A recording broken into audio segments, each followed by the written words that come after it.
पल दो पल ड्रामे के आने वाले के साथ तो बहुत ही ज़्यादा इंटरेस्टिंग होती हुई नज़र आ रही हैं। जैसे कि अब आप लोग देखने जा रहे हैं कि अब वफ़ा जो कि बहुत ही ज़्यादा सादा और मासूम दिल लड़की है, लेकिन अब ज़्यादा देर तक अब उसकी मासूमियत बरकरार नहीं रह पाएगी, क्योंकि अब बासित जो कि अब वफ़ा का बहुत ही ज़्यादा ख्याल रखेगा, क्योंकि अब वो नहीं जानता कि अब वो वफ़ा को अपनी छोटी बहनों की तरह रखेगा। लेकिन बाद में यही वफ़ा होगी जो कि अब उसके साथ शादी करती हुई नज़र आएगी, क्योंकि वफ़ा की नीयत भी बदल जाएगी और दूसरी तरफ अब बासित की भी, क्योंकि बासित अब वो भी वफ़ा के अफेयर में आकर अपनी ही बीवी पर शक करेगा और उसे ज़रा भी इम्पोर्टेंस नहीं देगा, बल्कि उसे घर से भी निकाल देगा इसी वफ़ा के बहकावे में आकर।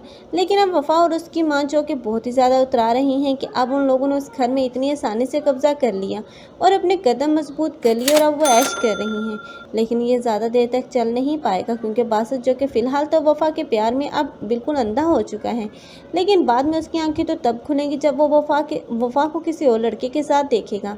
तब उसे पता चलेगा कि रोशीन को उस लड़के के साथ कोई अफेयर नहीं था, कोई ताल्लुक नहीं था, बल्कि ये लड़की खुद ही ऐसी है जो कि इसने इल्ज़ाम अब रोशीन पर लगाए वो बिल्कुल बेमकसद और बेमानी है। तब वो अब रोशीन के पास जाएगा, तब उसे हकीकत का इल्म होगा, तब वो इस पर कड़ी नज़र रखेगा और इस सबूतों समेत अब इसको अपने घर से निकालेगा। तब ये दोनों माँ बेटी एक बार फिर से दरबदर की ठोकरें ही खाएंगी, क्योंकि इन जैसे लोगों को जब इज़्ज़त रास ना आए तो उन लोगों का अब मुकद्दर दरबदर भटकना ही होता है। लेकिन दूसरी तरफ नबीर और शहीरा हीर हैं, जिन दोनों के दरमियान बहुत ही ज़्यादा गलतफहमियां देखने को मिलेंगी।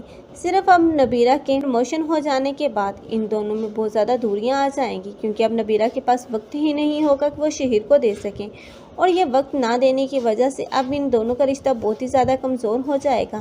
आप लोगों को ये ड्रामा कैसा लग रहा है, कमेंट सेक्शन में अपनी कीमती राय के इज़हार लाजमी करें। मज़ीद ऐसे रिव्यूज़ के लिए हमारे चैनल को लाजमी सब्सक्राइब कर लें। अगर आप लोगों को हमारी वीडियो अच्छी लगी हो तो वीडियो को लाइक करना मत भूलिएगा। अल्लाह हाफ़िज़।